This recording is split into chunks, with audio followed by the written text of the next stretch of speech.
AP రాజకీయాలు ఎట్లా ఉన్నాయి? ఏమున్నది చెప్పుకుంటానికి బానిసత్వం తప్పని. ఎవరికి బానిసలు? ఆంధ్రప్రదేశ్ ఉప ముఖ్యమంత్రి గారు అయోధ్య వెళ్ళి fish oil, beef tallow, lard, పందికి సంబంధించిన కొవ్వులు ఎక్కువ ఉన్నాయి. ఉత్తరాదిలో మా వెంకటేశ్వర స్వామి దేవాలయ ప్రతిష్టను తగ్గించే పని ఏంటంటే నాకు అర్థం కాదు. పాలక మండలి ఉంటుంది, పెద్ద వ్యవస్థ ఉంటుంది. అక్కడ ఎవరు? తిరుపతి దేవస్థానాన్ని కబ్జా చేయడానికి కేంద్రంలో ఉన్న సనాతనవాద బ్యాచ్ చూశారని నా భావన. ఈ సమ్మక్క సారక్క ఎవరు? ఏదో వందేవత ఏంటి బ్యాడ్ ఇతను ఎపిసోడ్ల వారిగా నెలల తరబడి కొనసాగుతూనే ఉన్నది. కారణం ఏమిటంటారు? ఇట్లా కల్తీ జరిగిందా అంటే అది ఎంత ఉందనేది ఇంకా ట్రయల్ కోర్టు తెలుస్తుంది. కానీ సుప్రీంకోర్టు సూచన చేసింది. తిరుపతి లడ్డు వివాద విషయంలో మీ అభిప్రాయం ఏంటో చెప్పట్లేదు. తిరుపతి లడ్డు విషయంలో బడ్జెట్లో తెలుగు రాష్ట్రాలకు ఇంతకు పూర్వం కంటే 50 ఏళ్ల క్రితం వెళ్ళండి, నెహ్రూ గారి టైంలో నుంచి 100 రెట్లు పెంచాలని చెప్పండి. సిగ్గు ఉండాలి మాట్లాడటానికి.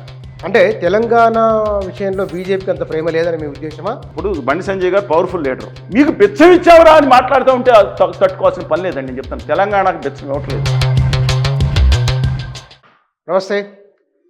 2 తెలుగు రాష్ట్రాలతో పాటు జాతీయ రాజకీయ పరిణామాలు, ఇటీవల కేంద్ర ప్రభుత్వం ప్రవేశపెట్టిన బడ్జెటు, 2 తెలుగు రాష్ట్రాలకు చేసిన కేటాయింపులు తదితర అంశాలకు సంబంధించి మనం మాట్లాడుతూ మనతో ఆంధ్ర మేధావుల ఫోరం నాయకులు, 2 తెలుగు రాష్ట్రాల రాజకీయాలపై వ్యాఖ్యానిస్తున్నవారు చెలసాని శ్రీనివాస్ గారు మన దగ్గర ఉన్నారు. వారితో మాట్లాడదాం. సార్ నమస్కారం. నమస్కారం, అందరికీ నమస్కారం. ఏపీ రాజకీయాలు ఎట్లా ఉన్నాయి సార్? ముందు అక్కడ నుంచి ఇక్కడ వద్దాం. ముందు ఏపీ రాజకీయాల సంఘ వ్యవహారం ఏంటి? ఏమున్నది అని శ్రీశ్రీ గారి కవిత ఉంది. చెప్పుకుంటానికి ఏముంది? నరజాతి చరిత్ర సమస్తం పరపీడన పరాయణత్వం అన్నారు. ఆంధ్రప్రదేశ్లో ఇవాళ 96% ఓట్లు వచ్చిన పార్టీలు ఏమి చూసినా సరే ఏమున్నది చెప్పుకుంటానికి బానిసత్వం తప్ప అనిపిస్తాం. ఎవరికి బానిసలు? ఉత్తర ఆర్య సనాతనవాద ఆదాని గారి పార్టీకి బానిసల కింద మారిపోయినట్లు అనిపిస్తుంది. వీళ్ళలో వీళ్ళు కొట్టుకుంటున్నారు, వీళ్ళు తిట్టుకుంటున్నారు, వీళ్ళు తన్నుకుంటున్నారు, వీళ్ళు దాడులు చేసుకుంటున్నారు. కానీ రాష్ట్రం మీద, రాష్ట్ర హక్కుల కోసం, భావితరాల కోసం కేంద్రాన్ని నిలదీయటంలో మొత్తం విఫలమైపోయి అందరూ ఆదాని గారికి కాళ్ళకి మొక్కుంటే వెళ్ళే పరిస్థితి వెళ్ళిపోయినట్టు అనిపిస్తూ ఉంది. గత 2000 సంవత్సరాల క్రితం నుంచి కూడా, నేను 2000 సంవత్సరాలు అంటే మళ్ళీ అంటే ఆ రోజు ఉదాహరణలు మన దగ్గర ఉన్నాయి కాబట్టి ఆంధ్ర శాతవాహనులు కానీ, కోట్లింగాలైనా, ధాన్య కట్టకమైనా, అంటే ప్రస్తుతం అమరావతి అన్న బయలుదేరి మగధ సామ్రాజ్యాన్ని జయించి వచ్చారు. తేడా వస్తే గుజరాత్ని వేసేసి వచ్చారు. ఇవాళ భీరువులై పారిపోయే పరిస్థితికి వచ్చారు. ఇక తిరుపతి లడ్డు ఇప్పుడు ఇష్యూ అక్కడ నడిచేది అక్కడ కాదండి, 2 తెలుగు అక్కడ దేశంలో కూడా డిస్కషన్ ఉంది. దేశంలో కూడా డిస్కషన్ ఉంది. అవును. నేను వెంకటస్వామి భక్తుడిని. మొన్న 4వ తారీఖున వెళ్ళొచ్చాను. వైకుంఠ ద్వారదర్శనం అన్నారు. అంతకుముందు మళ్ళీ నవంబర్లో వెళ్ళాను 12వ తారీఖున. అంతకుముందు వెళ్తూ ఉంటాను. ఈ లడ్డూలు వెళ్ళే కార్యక్రమంలో ఉన్న కల్తీ లడ్డూలు ఉన్న కార్యక్రమంలో కూడా వెళ్ళొచ్చాను. నాకు అర్థం కాదండి, దీంట్లో మనోభావాలు దెబ్బతింది, భక్తులు దెబ్బతింది. ఈ రాజకీయ నాయకులందరూ అందరికన్నా వీళ్ళు కారు యాక్సిడెంట్ వేసుకొచ్చి ఒకరిని గుద్దేశారు. స్కూటర్ వేసుకుని గుద్దేయడానికి కారు. వీళ్ళిద్దరూ దెబ్బలాడుకుంటున్నారండి. అలా మాకు అర్థం, గుద్ది గాయాలైపోయింది మాకు, వీళ్ళిద్దరూ రెచ్చిపోతా మాట్లాడుకుంటున్నారు. ఎస్, దాన్ని ఒక సింపుల్గా అందరికీ అర్థమయ్యేటట్టు చెప్తాను, ఎందుకంటే లాట్ ఆఫ్ కన్ఫ్యూజన్స్ వస్తున్నాయి కాబట్టి. తిరుపతి లడ్డూల విషయంలో ఇంతకుముందు ఏదైతే అత్యంత నాణ్యమైనది దాంట్లో ఉండాలని చెప్పి యాక్చువల్గా ఇంకా బాగా టేస్ట్ అవడానికి పుల్లారెడ్డి గారిని కూడా తీసుకెళ్ళి ఇంకా ఏమన్నా బాగుండాలని కూడా పరిశీలించి ఆ రోజు సూచనలు కూడా తీసుకున్నారు. అత్యంత పవిత్రంగా అంటే టేస్ట్ తర్వాత చెప్తా, పవిత్రంగా భావించుకుంటాం మనం. వెళ్తే 10 లడ్డు పట్టుకొస్తే అందరికి ఇస్తూ ఉంటాను. ఈ నేపథ్యంలో దాంట్లో కల్తీ లేని వస్తువులు వాడాలి, ఆవు నెయ్యి మాత్రమే వాడాలి, ముఖ్యంగా మిగతా బూందీ అన్నీ ఉంటాయి కదా. ఈ నేపథ్యంలో ఏమైనా తేడా వస్తే కనుక స్థానికంగా దాన్ని ఆపెట్టి ఆ వచ్చిన శాంపుల్స్ అక్కడ పంపించి ఆ తప్పు వస్తే కనుక రిజెక్ట్ చేస్తారు. ఇది చాలాసార్లు జరిగింది. ఇంతకుముందు 10 సంవత్సరాలు జరిగి ఉంటుంది, 20 సంవత్సరాల కింద జరిగి ఉంటుంది. 2019 ముందు కూడా జరిగింది. ఆ తర్వాత ఏం జరిగిందంటే ఈ బోలే బాబా డైరీ అని 2019 ఏప్రిల్లో అప్పుడు చంద్రబాబు నాయుడు గారి ప్రభుత్వం ఉండగానే వాళ్ళు ఇన్స్పెక్ట్ చేసినట్టున్నారు. వాళ్ళు తర్వాత సప్లై చేసింది మాత్రం అసలు నెయ్యి లేకుండా సప్లై చేశారు.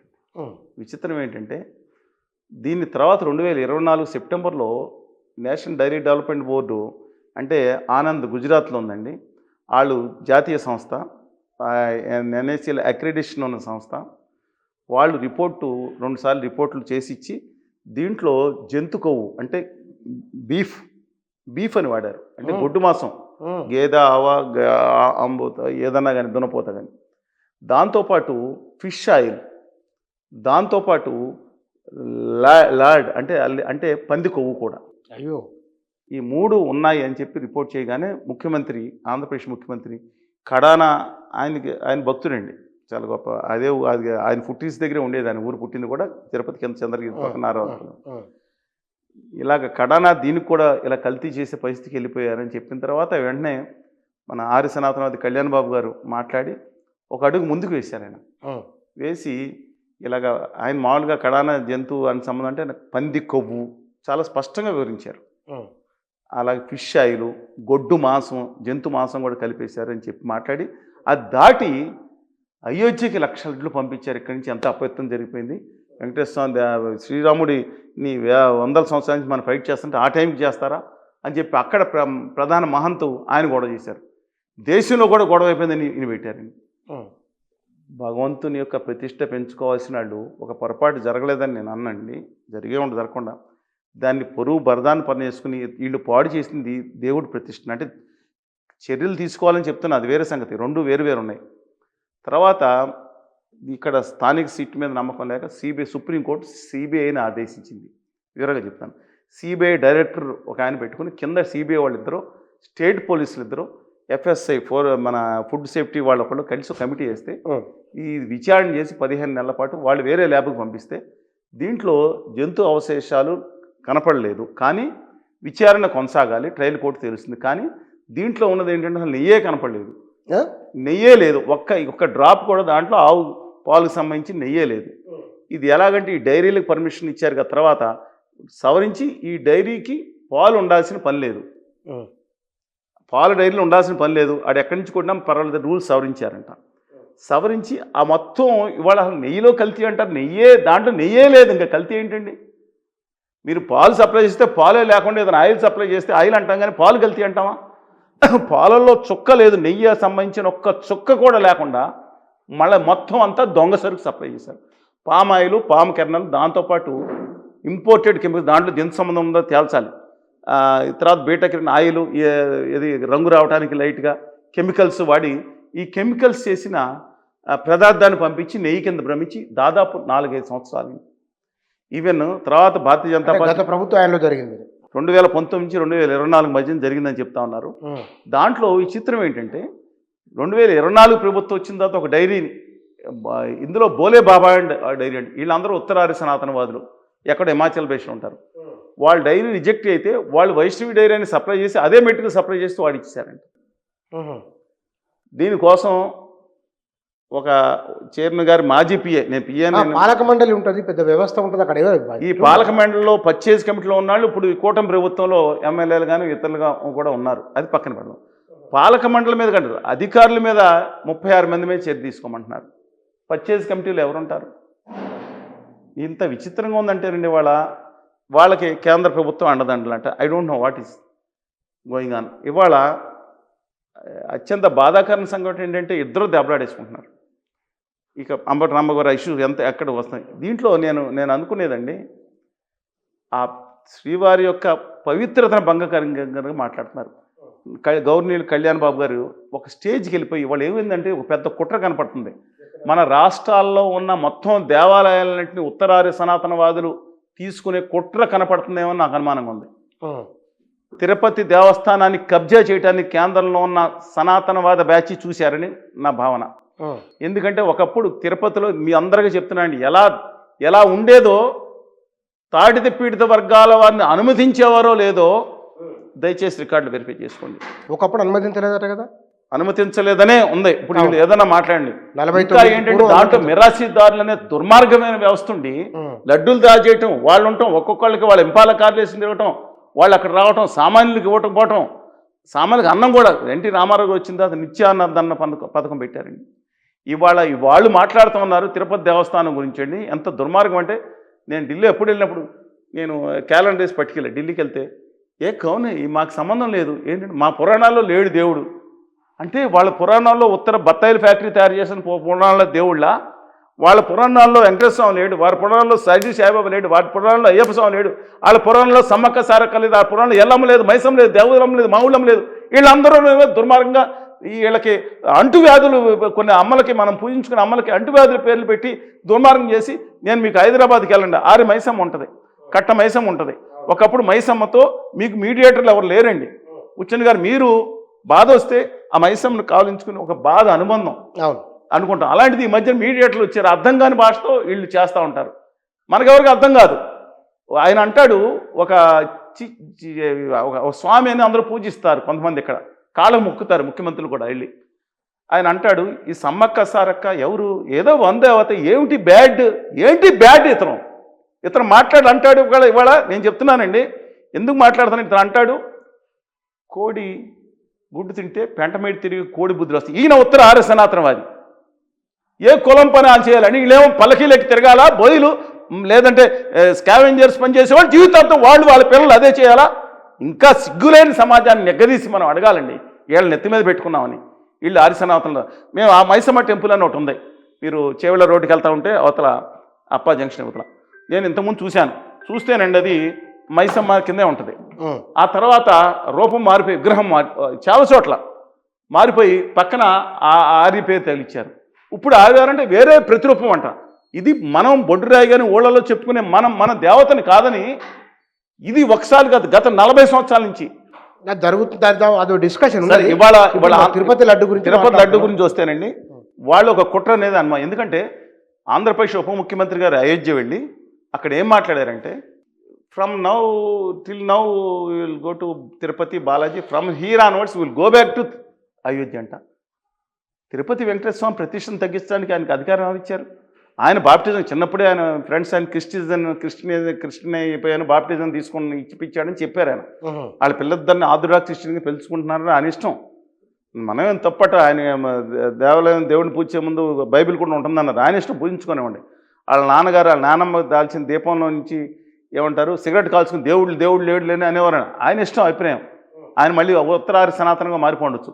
వెంకటేశ్వర స్వామి ప్రతిష్టను భంగపరిచేటట్లు వెళ్ళి అయోధ్యకి వెళ్ళి లింక్ పెట్టి ఉత్తరాదిలో మా వెంకటేశ్వర స్వామి దేవాలయ ప్రతిష్టను తగ్గించే పని ఏంటంటే నాకు అర్థం కాదు. అసలు ఏం చేయబోతున్నారు వీళ్ళందరూ? నేను వెళ్ళి స్వీకరించాను ప్రసాదం, భక్తి మీద భక్తిభావంతో దేవుడితోనో ఆ ప్రసాదం స్వీకరించాం. కానీ వాళ్ళు మేము ఏం బాధపడాలి? వాళ్ళ దుర్మార్గం జరిగితే అది కల్తీ చేసిన ఊరేమన్నా నేను ఎందుకు తేల్చట్లేదు? ఇప్పుడు దీని మీద మళ్ళీ ఇంత ఎపిసోడ్ల వారీగా నెలల తరబడి కొనసాగుతూనే ఉన్నది. కారణం ఏమిటంటారు? కమిటీ కూడా వేశారు.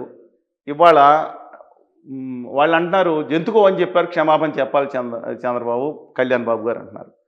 అలా కల్తీ జరిగిందా అంటే అది ఎంత ఉందనేది ఇంకా ట్రయల్ కూడా తెలుస్తుంది. కానీ సుప్రీంకోర్టు సూచన చేసింది, మత సంబంధమైన విషయాల్లో బాధ్యత గల రాజకీయ నాయకులు పదవులు వీళ్ళందరూ అనుచిత వ్యాఖ్యలు చేయొద్దని ఆయన చేస్తున్నారు. వాళ్ళు రాజకీయం కోసం మతాన్ని వాడుకుంటాం దుర్మార్గంగా పెరిగిపోయిందండి. ఇది అబ్సల్యూట్ నాన్సెన్స్. అందుకని నేను వెంకటేశ్వర స్వామిని కోరుకుంటూ ఉంటాను, స్వామి నిజాయితీతో ఉన్నవాళ్ళు, నిబద్ధతతో ఉన్నవాళ్ళు ఎవరిని కూడా చిరునవ్వు నుంచి దూరం చేయి మాకు స్వామి. దుర్మార్గంగా ఉండేవాళ్ళు, నిబద్ధత లేని వాళ్ళు, అవినీతి చేసేవారు, కల్తీ చేసిన వాళ్ళకి ఈ జన్మలోనే శిక్ష వేయి స్వామి అని నేను కోరుకుంటున్నాను. ఎందుకంటే ఒక భక్తిభావంతో మనం ఉన్నప్పుడండి, ఒక అనంతమైన భక్తిభావం. ఇప్పుడు నాకు దేవతలు ఉన్నారనుకోండి, నాకు ఈ దేవతల కంటే అత్యంత పెద్ద ప్రత్యక్ష దేవత ఎవరంటే మా తల్లి తర్వాత సావిత్రిబాయి పూలే. చాలాసార్లు చెప్పాను. ఒక భావన, ఒక తల్లి, ఒక సామాన్య కళ్ళ ముందు నడేవాడిని దేవత. కానీ ఈ మధ్య మీరు ఎందుకు బాగా ద్రవిడవాదాన్ని ఎత్తుకుంటున్నారు? ఏమండి, మీరు ద్రవిడ, నేను Dravida, no second thought in that. ఈ దేశంలో దేశ మూలవాసులు మనందరం ఒకళ్ళం.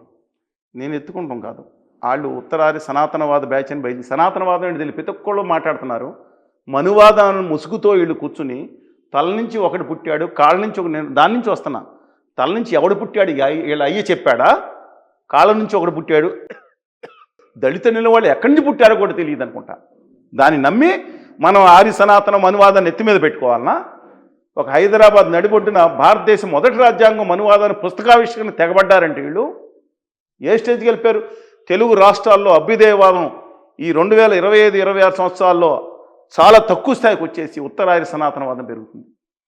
హిందూయిజాన్ని గౌరవిస్తాం. నేను మళ్ళీ చెప్తున్నాను, హిందూయిజం అనేది తనలోని మూఢనమ్మకాలను వదులుచుకుంటూ అభ్యుదయ భావాన్ని పుణికిపుచ్చుకుంటూ ఆధ్యాత్మికత కూడిన అనంత గోదావరి గంగా ప్రవాహాల సేగ గొప్ప జీవన విధానం మన హిందూ మతం. ఏ మతాలను ఇతరులని విమర్శించని మతం, అందరినీ ఇముడ్చుకునే ఒక గొప్ప ఒక భావన చూసుకుంటే చాలా గొప్పగా ఉంటుందండి. ఆ మతానికి కొన్ని కులాలు కానీ, కొన్ని పార్టీలు కానీ, కొన్ని సంస్థలు కానీ కాపీరైట్ కావాలి. అది నా బాధ. సరే, coming back to that the point అండి. ఇవాళ దీన్ని రాజకీయాలకు వాడుకుని ఒకళ్ళనొకళ్ళు రెచ్చగొట్టుకుని ఆంధ్రప్రదేశ్లో బడ్జెట్ గురించి మాట్లాడుకున్నాం. వస్తానండి. బడ్జెట్లో జరిగిన దుర్మార్గానికి, నమ్మక ద్రోహానికి, దాని డైవర్షన్ పాలిటిక్స్కి ఆంధ్రప్రదేశ్లో ఇళ్ళు కలిపి ఏకమైపోయారని నా భావన అండి. శ్రీశైలం దేవస్థానం కూడా ఈ సిట్టు కనుక్కుంది ఏంటంటే, శ్రీశైలం దేవస్థానంలో కూడా ఈ బోలే బాబా అని దిక్కుమాల బాబా ఎవడో జైన్స్ అంట. అమిత్ షా గారు కూడా జైనే కదా. ఈ జైన్స్ బయలుదేరారు. వీళ్ళు ఉత్తర ఆర్య సనాతనవాదులు. మా దేవుడు అంటే ఏముంటుందండి, మా దేవుడు అంటే మేము పొగరించే దేవుడిని. వీళ్ళు ఆ డైరీలో కాకుండా శ్రీశైలానికి కూడా కల్తీ పంపించారు. గుర్తు ఏమనాలండి. ఇంకోటి కూడా అంతిమంగా నేను చెప్తాను, దీనికన్నా అత్యంత ప్రమాదకరం ఏంటంటే, ఇది దుర్మార్గం, శిక్ష వేయాలి. సెంటిమెంట్లతో పాటు కల్తీ కూడా జరిగింది. దాన్ని మీరు పాలు తాగుతున్నారు. దాదాపు యూరియా పాలతో సహా, కెమికల్స్ సహా చిన్న చిన్న పిల్లలు ఉంటారండి. వాళ్ళ ప్రతి ఆహార పదార్థాలతో కల్తీ చేసేవాళ్ళది. వీళ్ళు ఒక చిన్న, మీరు విజయవాడ, హైదరాబాద్లో ఫుడ్ సేఫ్టీ ఇన్స్పెక్టర్స్ ఎంతమంది ఉంటారు చెప్పండి? వేల రెస్టారెంట్లు ఉన్న హైదరాబాద్లో ఎంతమంది మనం చూస్తున్నాం?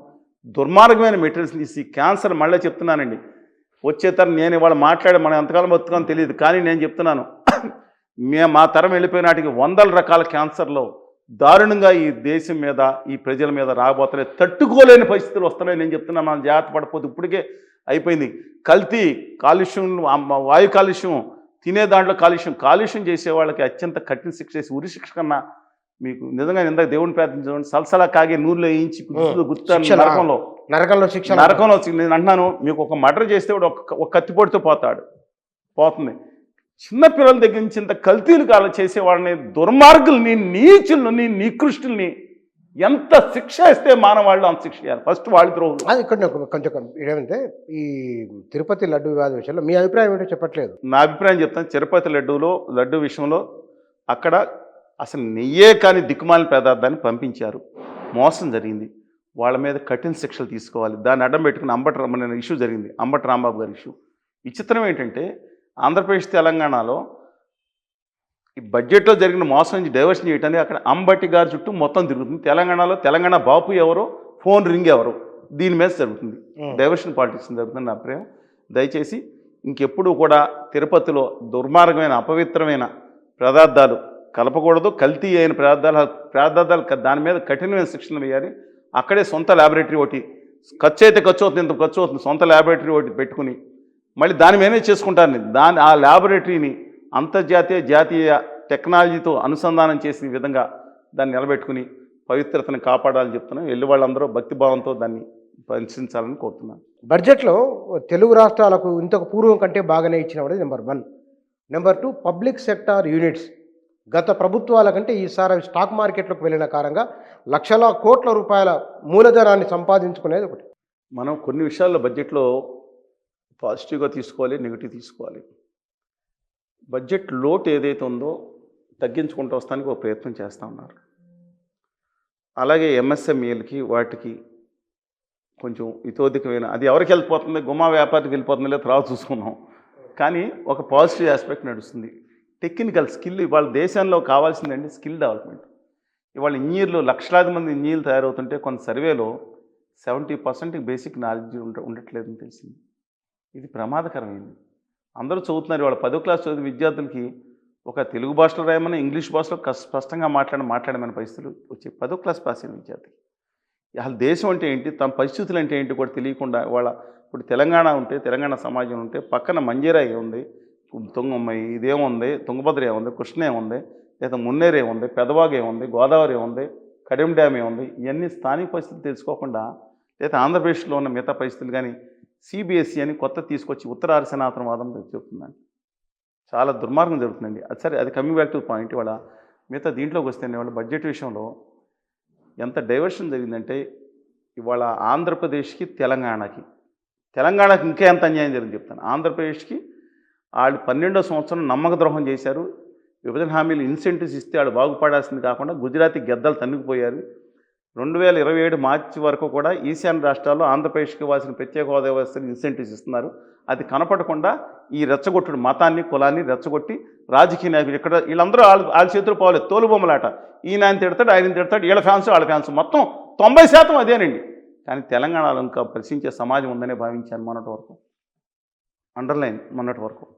ఎందుకంటే భట్టి గారు such a staunch lieutenant for Congress పార్టీకి పాత కాపు, చాలా కట్టుబడిన సిద్ధాంతవాది ఉత్తమ్ గారు. తర్వాత రేవంత్ రెడ్డి గారు వ్యతిరేకంగానే వచ్చారు, ఏది బీజేపీకి వ్యతిరేకంగానే తీసుకొచ్చారు, కేసీఆర్ గారికి వ్యతిరేకంగా. ఆర్ఎస్ ప్రవీణ్ కుమార్ గారు ఒక అభ్యుదయవాది, ఒకసారి తప్పుదారి మాట్లాడతారు దాల్చుకుని అభ్యుదయవాది. సాంబశివరావు గారు, జాన్ వెస్లీ గారు, ఇంకా చెప్పండి, number of people, all parties ఇవాళ ఆ ప్రాంత అభివృద్ధి కోసం నిజంగా ఆంధ్రప్రదేశ్తో పోల్చుకుంటే ఆదాని ప్రదేశ్ కాకుండా ట్రై చేస్తున్నారు. కానీ ఆదాని గారు ఎలా వస్తున్నారో కనుక్కుందాం. ఇవాళ 2 స్టేట్ ముందు తెలంగాణ మాట్లాడతాను. తెలంగాణలో మొన్న పేపర్లు చూశాను, 2వ సంవత్సరం, మళ్ళీ లాస్ట్ ఇయర్ కూడా మాట్లాడుకోం, సరిగ్గా సంవత్సరం క్రితం. తెలంగాణలో రైల్వేకి రికార్డ్ బడ్జెట్. నిజంగానే టెక్నికల్గా ఎంత మోసం చేస్తారంటే టెక్నికల్ పద్యాలను వాడుకుని ఈ చెత్త సన్నాసి వచ్చి ఆ జిఎం ఉన్నాడు, పనికి మాలిన వాడు అన్నాను. ఎందుకంటే కానీ ఉద్యోగరీత్యా బాగా పనిచేస్తాడు. ఎందుకని తెలంగాణకి రికార్డ్ బడ్జెట్ ఏం చేయగానే అన్ని పత్రికలు వేసేసింది.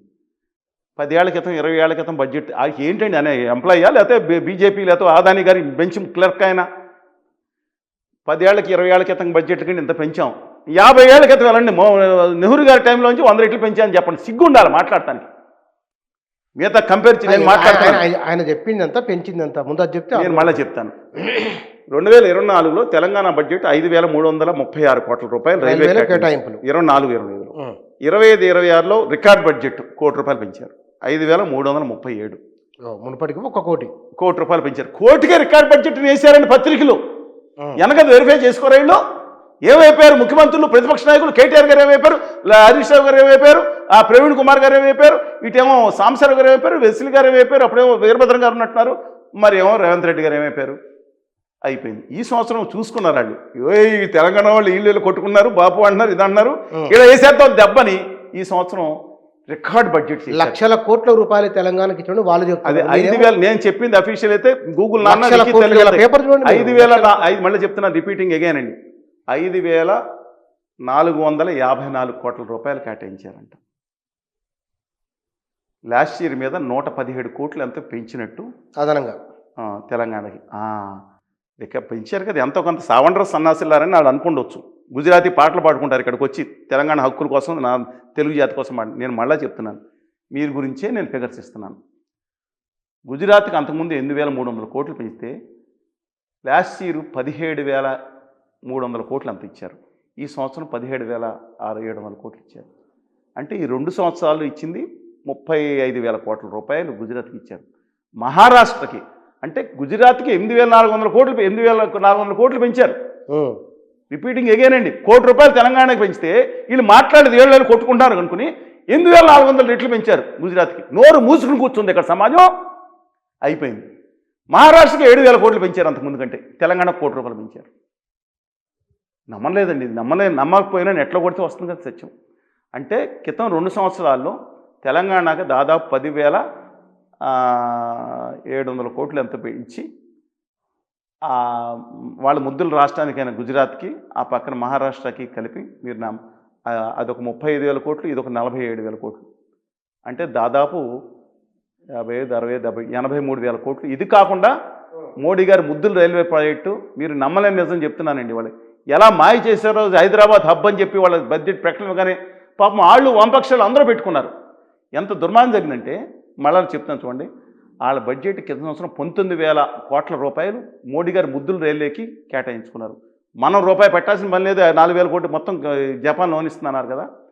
ఇవాళ ఒక్క రైల్వే ముద్దుల అహ్మదాబాద్కి వేసుకునే రైల్వే ప్రాజెక్ట్ కోసం, బుల్లెట్ రైలు కోసం, నేను మళ్ళీ చెప్తున్నాను 2026 ఫిబ్రవరిలో చెప్తున్నాను, 1,98,000 కోట్లు, అంటే 2 లక్షల కోట్లు అయినప్పుడు 2 లక్షల కోట్లు వాళ్ళ ముద్దులు బుల్లెట్ రైలు పెట్టుకుంటున్నారు. ఈ బడ్జెట్లో ఎంతో సెపరేట్గా పెట్టకుండా హైదరాబాద్కి 3 లైన్లు. ఏంటి రైళ్ళు అన్న? బొంబాయి నుంచి పూణేకి బుల్లెట్ రైలు, పూణే నుంచి హైదరాబాద్కి, హైదరాబాద్ నుంచి చెన్నైకి, హైదరాబాద్ నుంచి ఇది బెంగళూరుకి హబ్ హైదరాబాదు. మనం బతుకుంటామండి? ఇవాళ వాళ్ళ ప్రాంతానికి లక్షల కోట్ల రూపాయలు, నేను చెప్తున్నాను 1,20,000 కోట్ల రూపాయలు 2 జిల్లాలకి 2 రాష్ట్రాలు కేటాయించుకుని తెలంగాణకి 10,000 కోట్లు. కానీ మీరు ఇంత బాధపడుతున్నారు సరిగ్గా ఏడాది. ఇది ఇంకోటి వస్తా ఇది కూడా చెప్పిన తర్వాత మాట్లాడండి. ఇవాళ ఆర్థిక రీత్యా సాయం కేంద్ర ప్రభుత్వం ఇచ్చే సాయం లేదండి, మన పనులే మనం తీసుకునేదండి. ఆంధ్రప్రదేశ్కి నమ్మద్రోహం ఏమంచి జరుగుతున్నా సరే 49,000 కోట్లు 53,000 కోట్లు, తెలంగాణకి 23,000 నుంచి 29,000 కోట్లు, పక్క రాష్ట్రానికి 70,000, ఆ పక్క రాష్ట్రానికి ఇంకో 1,40,000 కోట్లు. 23,000 29,000 ఏంటి? ఆర్థికంగా కొంత బలోపేతంగా ఉండొచ్చు. ఆ తెలంగాణ ప్రజలు కట్టిన పన్నుల వల్ల, వాళ్ళ రక్తం స్వేదం వల్ల మొత్తం అంతా ఇవ్వాలి. ఇంకా పీయూష్ గోయల్ అంటాడు దక్షిణాల దౌర్భాగ్యం అంట. మనం అందరం ఏమంటాడు, దౌర్భాగ్యులు వీళ్ళు మేము కట్టాం కాబట్టి పన్నులు అడిగితే ఏం బాగా చెప్తా అడుగుతారు కానీ దేశంలో భాగస్వామి కాబట్టి వెనకబడిన ప్రాంతాలు దౌర్భాగ్యులు ఎవరు? దౌర్భాగ్యులు అన్నారు ఈ దక్షిణాది అన్నాడు. ఇప్పుడు కేంద్ర మంత్రి గారు అఫీషియల్ రికార్డ్ తీయండి, దౌర్భాగ్యపూర్వకంగా మాట్లాడాడు. నేను అడుగుతా ఉన్నాను, తెలంగాణ సమాజం అడుగుతుంది, లేదా కోస్తా రాయలసీమ లేదా తెలుగు సమాజంతో దక్షిణ సమాజం అడుగుతుంది. నేను అడుగుతా ఉన్నాను, మొత్తం నిధులు 100 రూపాయలు కడితే మహారాష్ట్ర కూడా తక్కువే వస్తుంది కాదా? మహారాష్ట్ర కూడా ఒకప్పుడు వాళ్ళ ద్రావిడే అది కాదంటలేదు. కడితే మీరు ఇచ్చినట్టు మాకు 1,00,000 కోట్లు ఇచ్చినట్టు మీరు ఫోజులు కొడతారేంటి? ముఖ్యమంత్రులు కేసీఆర్ గారు మాట్లాడండి, రేవంత్ రెడ్డి గారు మాట్లాడండి, బట్టి గారు మాట్లాడండి, ఎవరు మాట్లాడినా మా దగ్గర నిధులు కట్టించుకుని మాకిస్తా, అది కూడా 46%, 40%, 30% ఇస్తా, మీరు మాకు ఇచ్చినట్టు మాట్లాడతారేంటి అన్నారు. మొత్తం నిధులు అడగడం తప్పే, ఎందుకంటే దేశంలో వెనుకబడిన ప్రాంతాలకి ఒక జిల్లా ఎక్కువ వస్తే మిగతా జిల్లా కాదుకోవాలని బాధ్యత ఉంది. కానీ మీకు బెచ్చం ఇచ్చావురా అని మాట్లాడుతూ ఉంటే తట్టుకోవాల్సిన పని లేదండి. నేను చెప్తాను, తెలంగాణకు బెచ్చం ఇవ్వట్లేదు, తెలంగాణ దేశానికి త్యాగం చేస్తుంది. ఈవెన్ ఆంధ్రప్రదేశ్ అంత కష్టపడిన తీసుకుంటే ₹1 కడితే మీకు 100 రూపాయలు కడితే 30 రూపాయలు, 40 రూపాయలు, 45 రూపాయలు ఇస్తున్నారు. కానీ వీళ్ళు ఉత్తరాది రాష్ట్రాలకి వాళ్ళకు ఒక 100 రూపాయలు కడితే వాళ్ళకి 200, 300 రూపాయలు ఖర్చు పెడుతున్నారు. ఎక్కడి నుంచి ఖర్చు పెడుతున్నారు? అది అంతవరకు గుర్తుంచుకోండి సార్. అంటే అలా కాకుండా మీకు ఇచ్చావురా బెచ్చం ఇచ్చే మీ రాష్ట్రానికి పడేసారు అంటే చప్పట్లు తరుచుకోవాలా? నేను అడిగిన తప్పు. 29,000 కూడా ఇంకోటి చెప్తున్నాను, ఈ బడ్జెట్లో కేంద్ర గత 12 సంవత్సరాలు చెప్తున్నాను, హూమియారిటీ మేబీ ఇద్దరు కేసీఆర్ గారు రెస్పెక్ట్ ఎవ్రీవన్ అండి. ఈవెన్ భారతీయ జనతా పార్టీలో దత్తాత్రేయ గారు లాంటి గొప్ప నాయకులు ఉన్నారు. నేను వయసు వాళ్ళ రామచంద్రరావు గారు సహృదయంగా ఉండే నాయకుడు ఐఎమ్ నాట్. కానీ నేను అడుగుతున్నాను, డోంట్ సింగ్ గుజరాతీ పాటలు పాడొద్దండి. ఇవాళ ఒక్క నేషనల్ పార్టీ వచ్చింది తెలంగాణకి, మీకు తెలుసు కదా, వచ్చిందా 12 సంవత్సరాల నుంచి. జాతీయ ప్రాజెక్ట్ ఏమంటే కెన్బట్వా ప్రకటించారు. తుంగ ప్రాజెక్టు, తెలంగాణకు అన్యాయం జరుగుతుందనే ప్రాజెక్టుని తీసుకెళ్ళి నేషనల్ ప్రాజెక్టు నుంచి కేంద్ర బడ్జెట్లో నిధులు ఇచ్చారు. కాళేశ్వరం మీద కేసీఆర్ గారి తప్పు జరిగింది, నో సెకండ్ థాట్, నేను చెప్తాను, దాని మీద మాట్లాడుకుందాం. కానీ తెలంగాణలో ఒక ప్రాజెక్టు కింద మీరు కనుక పెట్టుంటే ఎందుకు పెట్టలేదండి? ఆర్బిట్రేషన్ సెంటర్ని కూడా గుజరాత్కి తరలించుకెళ్ళిపోయారు కదా. తెలంగాణ నేను అడుగుతా ఉన్నాను ఇంకోటి కూడా, చౌదరి చరణ్ సింగ్ ఎయిర్పోర్ట్ అని దానికి మీరు కాన్పూర్ నుంచి రైలు వేసేసుకున్నారు, మెట్రో 4 చోట్ల. గోరఖ్పూర్ లాంటి బుడ్డ టౌను మహబూబ్ నగర్ అంతా ఉంటుందేమో, దానికి వేసుకుంటా నేను వాళ్ళ ఆంధ్రప్రదేశ్కి వెళ్ళి ఆంధ్రప్రదేశ్ నుంచి చూస్తాం, మనం తెలంగాణ నుంచి మాట్లాడుతున్నాం. ఇవాళ రాష్ట్ర ప్రభుత్వం ఇచ్చింది ఎయిర్పోర్ట్ కనెక్టివిటీ మాకు కావాలని చెప్తే ₹1 కేటాయించలేదంటాం. అఫీషియల్గా మరి ఎంత కేటాయిస్తారో తర్వాత ఇంగిల్ మెతుకులు ఇస్తారో, ఎందుకని సమాజం నిలదీయట్లేదని అడుగుతున్నా. మాట్లాడితే కులచిచ్చు మత చిచ్చు, హైదరాబాద్ పేరు మారుస్తారు, భాగ్యనగరం అని పెడతారా? భాగ్యమతి పేరు వచ్చింది, అది గొప్ప ఒక హిందూ మత స్త్రీ అని చెప్పి అది గొప్ప గౌరవం అండి. ఏం కావాలి?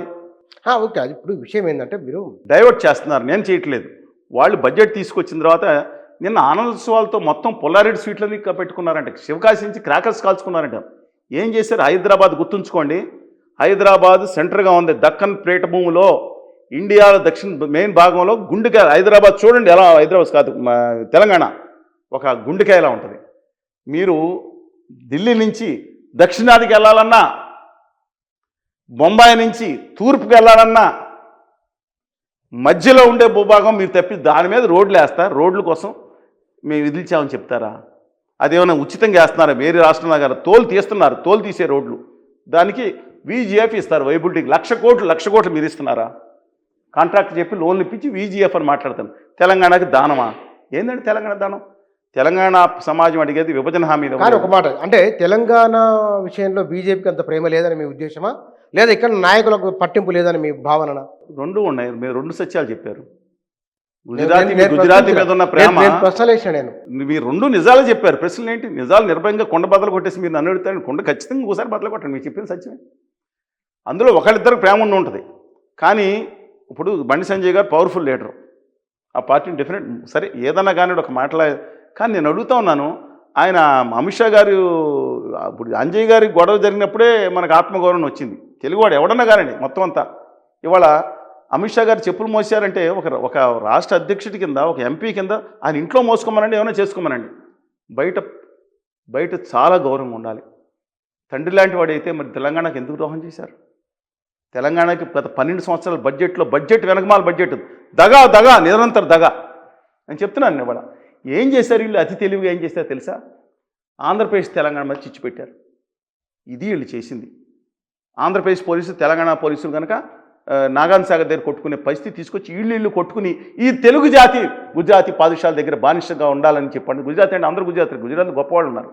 శాల్యూట్ కొడతాం. మా నాన్నగారి పేరు గుజరాత్ పేరు పెట్టుకున్నాం, గాంధీ గారి పేరు. మేము శాల్యూట్ కొడతాం, ఎందుకంటే పటేల్ గారికి. ఎందుకు జాతీయ నాయకుడు చూసాం. మోడీ గారు అన్నట్టు తెలంగాణకు వచ్చి గుజరాతీ ఆప్కో మీకు స్వాతంత్రం ఇచ్చాడు, ఇంకో గుజరాతీ వచ్చాడు. పటేల్ గారిని గుజరాతీకి తెలంగాణకి ఇచ్చాడు, లేదా మీకు మోచేతి నీళ్ళు తాగాలని ఎప్పుడు మాట్లాడుకున్నాం. వాళ్ళు జాతీయ నాయకులుగా గౌరవిస్తాం. మీలాగా గుజరాతీలు చేసే పరిస్థితి మాకు లేదు. మోడీ గారు నిజామాబాద్ వచ్చి మాట్లాడినారు. సరే, coming back to this point. ఇంత అన్యాయం జరుగుతుంటే ఒక నేషనల్ ట్రిబ్యునల్లో, కేంద్ర సుప్రీంకోర్టులో కేంద్ర ప్రభుత్వం సిగ్గు లేకుండా ఆంధ్రప్రదేశ్కి తెలంగాణకి వ్యతిరేకంగా, ఆంధ్రప్రదేశ్ తెలంగాణకు వ్యతిరేకంగా కృష్ణా జలాల విషయంలో ట్రిబ్యునల్ అఫిడవిట్ వేస్తే నోరు పడిపోయింది ఎక్కడ నాయకులకి. అంత అద్భుతం. విద్యాసాగర్ గారు లేకపోవటం చాలా బాధాకరం.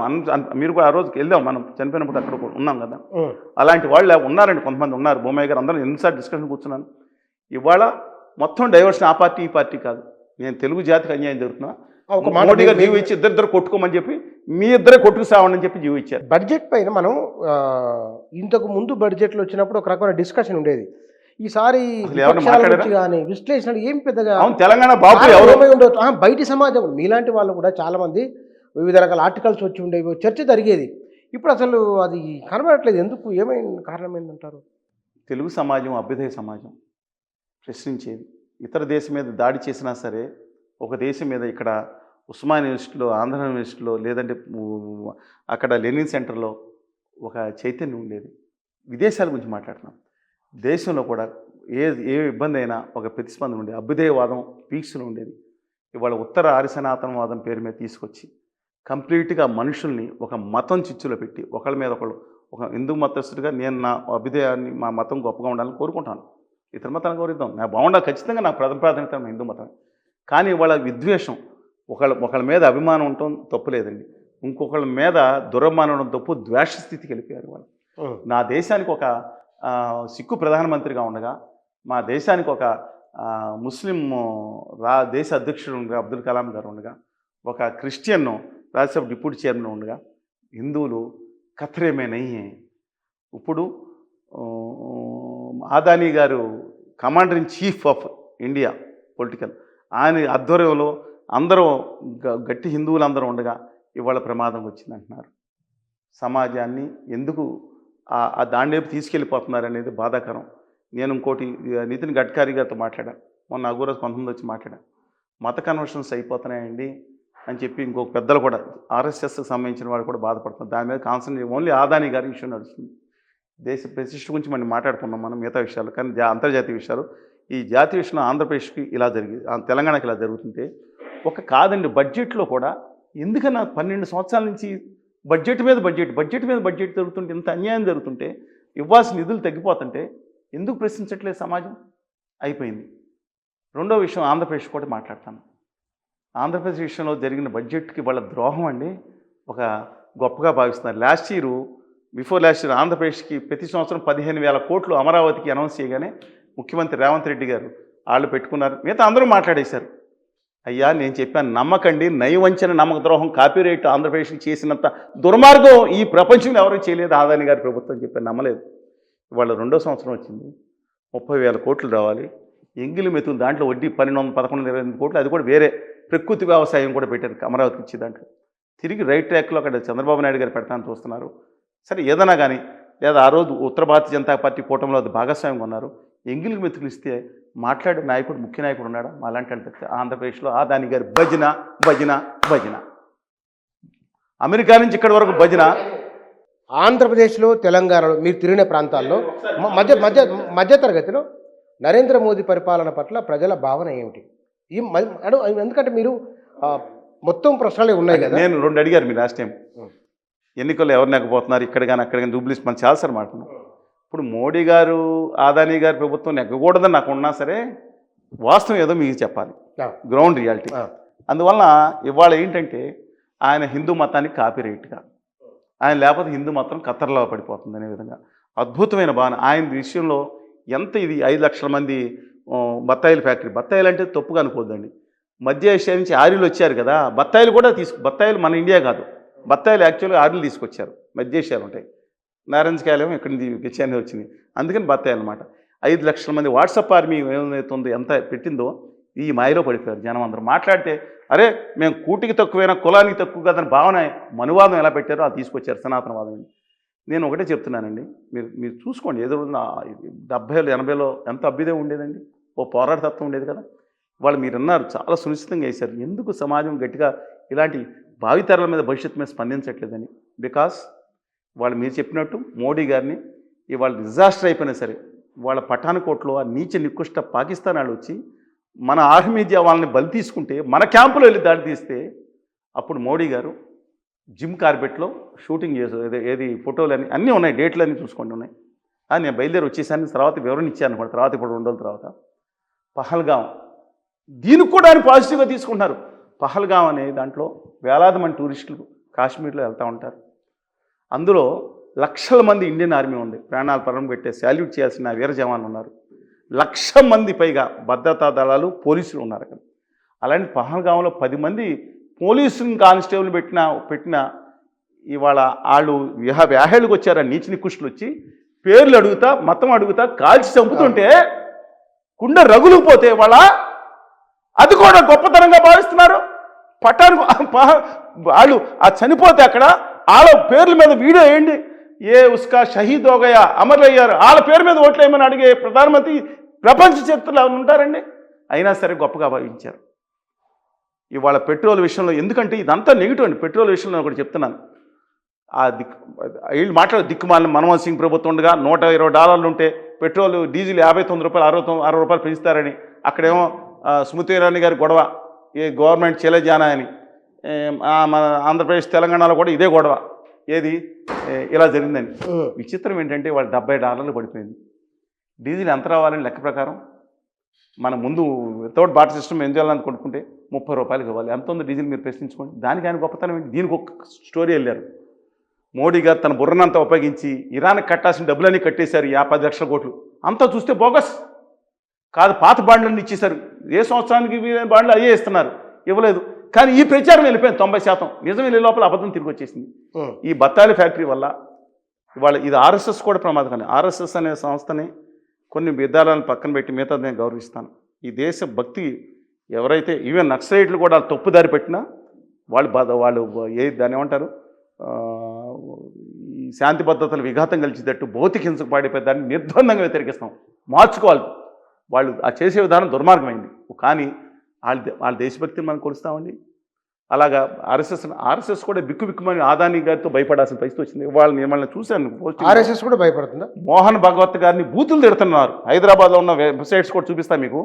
ఆయన సాయిబాబా గురించి మాట్లాడారని మోహన్ భగవత్ గారిని రామచంద్రరావు గారిని పట్టుకుని తిట్టుకొని తిట్టారు. ఇవాళ వస్తుంది. మీరు మత విద్వేషాన్ని ఎంత పెంచితే మీ నెత్తి మీదకి వస్తుంది. అది హిట్లర్ తరహా పాలన కొనసాగుతుంది. నేను చెప్తున్నాను, ఒక ఉత్కృష్టమైన మతం హిందూ మతం. అన్ని భావనలు ఎంత గొప్ప ఆధ్యాత్మిక భావంతో ఉండే మతం, ఇంత సరిపోయిన మతం కూడా ఉందండి. ఒక మనువాదం తీసేస్తే ఇవాళ నా బాధ ఏంటంటే ఈ మోడీ గారి మీద సూపర్ విశ్వగురు అన్నారు. ఇవాళ అమెరికాలో జెఫ్రీ ఎపిస్టన్ ఫైల్స్ గురించి మాట్లాడకుండా, ఎపిస్టన్ ఫైల్స్లో ఇండియన్స్ పేర్లు కూడా ఉన్నాయంటున్నారు. అది మోడీ గారి పేరు ప్రస్తావన ఉంది. అన్నిటికంటే ముఖ్యంగా రఫేల్ కుంభకోణం జరిగింది కదా, దాని ఈ దేశంలోకి సంబంధించిన ఒక సిబిఐ డైరెక్టర్ మీద దేశ భద్రతా దళాలు దాడి చేసింది. పనిచేసి మొత్తం మోహరించి అర్ధరాత్రి వరకు విపరీతంగా పెట్టేసి ఇంకొక ఆయన్ని తెల్లారి 4 గంటలకు పదవి స్వీకారం చేయించి, అలాగే రంజన్ గోగోయ్ గారు చీఫ్ జస్టిస్ అప్పుడు ఫెల్సిల్ని అన్నారు. ఆయన మీద వాళ్ళ ఇంట్లో ఉండే మహిళ ఒక లాయర్తో ఆరోపణ ఎలా వచ్చింది, ఏం జరిగింది, అలాగే ఆ ఫ్రాన్స్ పాత ఆయన మంత్రి గారు అధ్యక్షుడు జరిగిందని చెప్తే మళ్ళీ ఎలా మార్చుకున్నారు.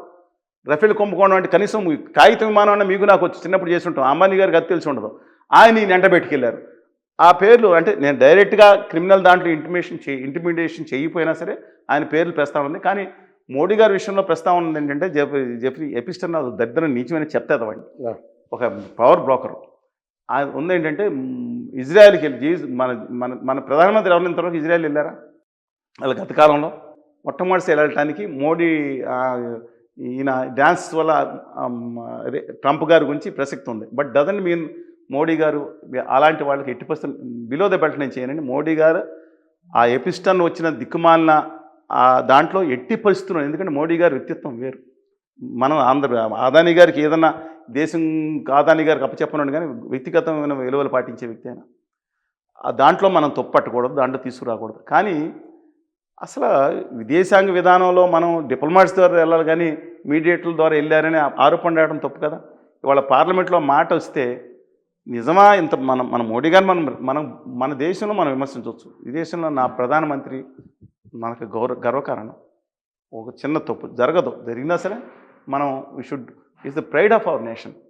డెఫినెట్గా దానికి సంబంధించి. కానీ ఇవాళ జరుగుతుంది ఏంటంటే తెలుసా అండి, ఇవాళ పార్లమెంట్లో ప్రస్తావన రాస్తే మాట్లాడట్లేదు. నిన్న పారిపోయారు. ఇవాళ నేను పారిపోవడం కాదు, మోడీకి ఇబ్బంది అయితేనే రావద్దని అని చెప్పి ఓం బిర్లా చెప్పడం మీడియాలో కూడా వచ్చినాయి కదా వాళ్ళు. అవునండి, ఏం జరిగిందో పార్లమెంట్ విషయమే ఒకసారి విజ్ఞప్తి చేస్తాను. దశాబ్దాలుగా పార్లమెంట్లో లోక్సభలో చర్చ జరిగితే పార్లమెంట్ సభ్యుడు కాబట్టి లోక్సభ సభ్యుడు ఆయన కాబట్టి రాజ్యసభ సభ్యుడు కాదుగా డాక్టర్ మన్మోహన్ సింగ్ గారు లోక్సభ సభ్యుడు కాబట్టి చర్చ చాలా బడ్జెట్ మీద చర్చలు జరుగుతాయి. రాష్ట్రపతి ప్రసంగం మీద ధన్యవాదాలు తెలిపితే ముగించాల్సింది leader of the house is none other than honourable prime minister of India Modiji. ఇవాళ సభాపతి గారు మార్వాడి అని మనం అనకపోయినా బిర్లా గారు కదండి, బిర్లా గారు మాట్లాడతా ఇవాళ కాంగ్రెస్ వాళ్ళు ఈయన మీద వచ్చి అంతా గొడవ దాడి చేసేటట్టు ఉన్నారు అనిపించి అందువలన నేనే రావద్దని చెప్పాను అన్నారు. నిజంగా కనుక అది నిజమైతే మీలో కనుక నిజాయితీ ఉంటే మిమ్మల్ని గౌరవించాలి కదా.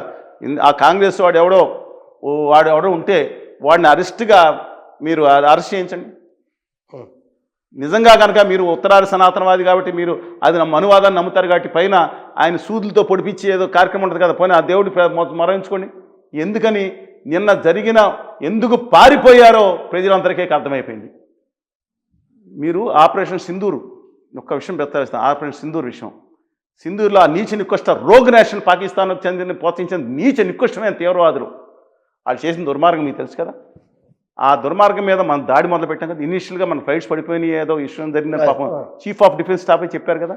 తర్వాత మనం విజృంభించాం, వీరకిషోర్ అలాగే వెళ్ళాం. టకటకా కొట్టే టైంలో మోడీ గారి దగ్గరించి మనకు బయట వార్త వచ్చింది. నేను ఆపేమన్నాను, ఇండియా ఆపేసింది.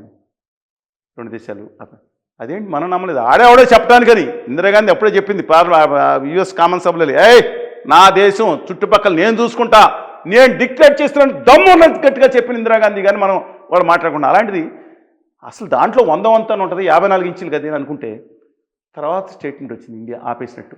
లేదండి, పాకిస్తాన్ అదేం అన్యాయం అండి. ఆడెవడండి ట్రంప్ చెప్పడానికి నా దేశం ఈయన ఫ్రెండ్ ఉంటాడు. ట్రంప్ ఇంకో మాట అన్నారు, ఈయన ఎలక్షన్ ఏజెంట్ గా పనిచేసి సంతోషంగా లేను, ఆ విషయం ప్రధానికి తెలుసని కూడా అన్నారు. ఆ తర్వాత అది మొన్న నన్ను హ్యాపీగా పెట్టాల్సిన బాధ్యత మోడీ. ఆయన రోజు మాట అంటూనే ఉన్నారు. అది కాదు, ఇంకోటి చెప్తున్నాను ఇవాళ. నిన్న అందరికీ తెలియాల్సింది ఏంటంటే ఈ బడ్జెట్ ముందు మన మీద రష్యా ఆయిల్ కొంటున్నామని వచ్చింది. అంటే రష్యా ఆయిల్ తక్కువ రేటు కొనుక్కుంటే ఈ దేశంలో అందరూ కూడా 30 రూపాయలకు 24 రూపాయలకు డీజిల్ వచ్చేది. ఈ రష్యా ఆయిల్ అత్యధిక భాగం ఆ గుజరాతీ వ్యాపారులు కొనుక్కుని నెట్లో కొట్టే 1,30,000 కోట్లు ఒక్కొక్కడికి లాభం వస్తుంటేనంట. ఇండియా ప్రభుత్వం ఏం చేసిందంటే విండ్ఫాల్ ట్యాక్స్ కింద, అంటే అత్యధిక లాభం వస్తే ఒక ట్యాక్స్ కూడా తగ్గించేసిందంట. అంటే ఆ రష్యా నుంచి కొనే ఆయిల్ అత్యధిక భాగం గుజరాతీ వ్యాపారులకు, మార్వాడి వ్యాపారులకు, లేదా ఇంకో వ్యాపారులకు లాభం కలుగుతుంది. ఇండియన్స్ కాదు ఎక్కువ.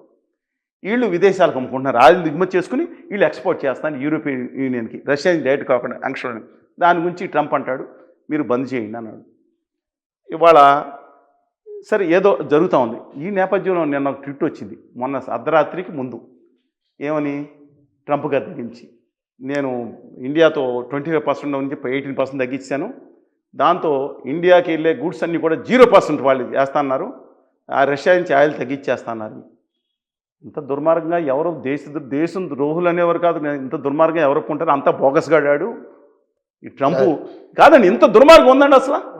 అంటే తర్వాత 40 నిమిషాల తర్వాత అర్ధరాత్రి, అంటే మోడీ గారు ట్రంప్ గారు లేచి పొద్దున్న 11 గంటలకు కూర్చొని ఫోన్ చేసి ఉంటారు ఈయనకి రాత్రి.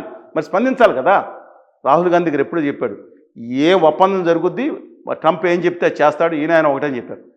40 నిమిషాల తర్వాత నా దేశ ప్రధానమంత్రి ఎక్స్లో ట్వీట్లో పెడతారు, ఒప్పందం జరిగింది, 18%కి తగ్గించారు, 145 కోట్ల మంది ప్రజల తరఫున ఆయనకి ఎవరికి ట్రంప్ గారికి ధన్యవాదాలు తెలియజేస్తుంది. ఇంతకే అంటే ఒకటి రష్యాలు నెమ్మదిగా తగ్గించుకుంటారు, మొత్తం అన్ని అగ్రికల్చర్ ఉత్పత్తుల మీద కూడా తీయకపోవచ్చు. కానీ నేను అడుగుతున్నాను, ఆ దిక్కుమాల పాకిస్తాన్ ఇప్పుడు మన్మోహన్ సింగ్ గారి గురించి మాట్లాడారు కదా, మన్మోహన్ సింగ్ గారు ఉండగా 3% 4% అండి.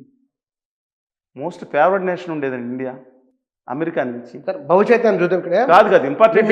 మీరు పోయిన అదే ఇంత దుర్మార్గం జరుగుతుంటే పార్లమెంట్లో సమాధానం చెప్పాల్సిన ప్రధానమంత్రి పారిపోయాడు అనుకుంటే ఇంకేమంటామండి? మన్మోహన్ సింగ్ గారు పారిపోయారా, లేదా ఇంకొకరు పారిపోయారా? ఇదేంటో నాకు అర్థం కాదు. దేశ భవిష్యత్తు ఇవాళ ఇంపోర్ట్ డ్యూటీలు ఆఖరిగా పాకిస్తాన్ కూడా ఆ దిక్కుమాల పాకిస్తాన్కి మిగతా వాళ్ళకి అనుకూలంగా చేస్తూ ఉంటే సౌదీ అరేబియా పాకిస్తాన్ సైన్స్ సహకార ఒప్పందం ఏమైపోతున్నాం? దేశంలో పక్కన కాదండి, మన చైనా అనేది చెత్త కంట్రీ. ఇంకోటి చెప్తున్నాను, టెక్నికల్ ఫిగర్స్ మాట్లాడుతున్నాను. అమెరికా నుంచి మనం 41 లక్షల రూపాయలు గూడ్స్ కొనాలని కమిట్మెంట్ అయ్యాడంటే అని పేపర్లో వచ్చింది. పేపర్లో రావడం కాదు, వైట్ హౌస్ అధికారిక ప్రతినిధి ఆ దేశ ప్రభుత్వం ప్రకటించింది. తర్వాత ఇంకో 4 రోజులు సర్దుమణిగిపోయిన తర్వాత ఇప్పుడు మొదలెట్టారు బత్తాయిల ఫ్యాక్టరీ. ఇప్పుడు ఏం మాట్లాడదు అన్నారు, తర్వాత మాట్లాడదు. లేదు బత్తాయిల ఫ్యాక్టరీ. దీనివల్ల మనకు లాభం, ఎగుమతులు పెరుగుతున్నాయి. నాకు అర్థం కావట్లేదండి. ఇది టెక్నికల్గా మాట్లాడతాను నేను. ఎందుకు చెప్తాను 41 లక్షల కోట్లు అనేది ఓవర్ పీరియడ్ ఆఫ్ ఉండొచ్చు. కానీ దయచేసి నేను అన్న టెక్నికల్గా గమనించండి. గత సంవత్సరం చూసుకుంటే ఇండియా నుంచి అమెరికా నుంచి ఇండియా దిగుమతి చేసుకుంది 3.7 లక్షల నుంచి 4 లక్షల కోట్లు మాత్రం. ఇది 41 లక్షల కోట్లు కమిట్ అయింది. మన ఎగుమతులు 7 లక్షల కోట్లు ఉంటాయి. అంటే 3 లక్షల కోట్ల విదేశీ మారక ద్రవ్యాన్ని అదనంగా మనం అమెరికాకి సప్లై చేయటం వల్ల సంపాదించుకున్నాం. దానికని బెదిరిస్తున్నాడు ఆయన, ఒప్పుకున్నా. ఈ చైనా ఆత్మనిర్భర భారత్ చైనా నుంచి 9,38,000 కోట్లు వ్యాపారం అయ్యింది. మనం చైనా నుంచి సరుకు దిగుమతి చేసుకుంటే ఎగుమతులు 1,30,000 కోట్లు. అంటే 8 లక్షల కోట్ల రూపాయలు విదేశీ మార్గద్రవ్యం. ఇంతకుముందు మోడీ గారు వచ్చినప్పుడు 3-4 లక్షలే. 8 లక్షల కోట్ల రూపాయల అద్భుతమైన విదేశీ మార్గద్రవ్యాన్ని చైనాకి తాకట్టు పెడుతున్నాం ప్రతి సంవత్సరం. ఎక్కడ పోయింది ఆత్మనిర్భర భారత్ అండి? ఆ దిక్కుమాలిన చైనా, పనికిమాలిన చైనానికి ఏమండి ఇది? బాధగా ఉందండి. ఇది ఎందుకని ప్రజలు చర్చించట్లేదు? ఎందుకని ఓయూ క్యాంపస్లో, ఏయూ క్యాంపస్లో, ఎస్కేయూ క్యాంపస్లో ఎందుకు చర్చ జరగట్లేదు? ఇక్కడ భారత రాజకీయాలలో 2-3 దశలుగా ఈ 70-72 కాలంలో కనబడుతున్నది. బహుశా ఇదొక దశ ఉంటుంది.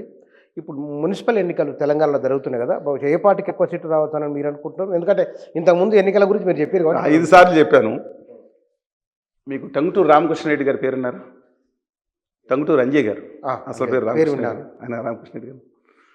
అంజయ్ గారు చాలా ఏళ్ల తర్వాత, దశాబ్దాల తర్వాత ఎన్నికలు నిర్వహించి స్టేట్మెంట్ ఇచ్చారు 1981 మొత్తం నెగ్గిన వాళ్ళందరూ కాంగ్రెస్ పార్టీ. ఎవరు కాదంటారు చెప్పండి అన్నాడు.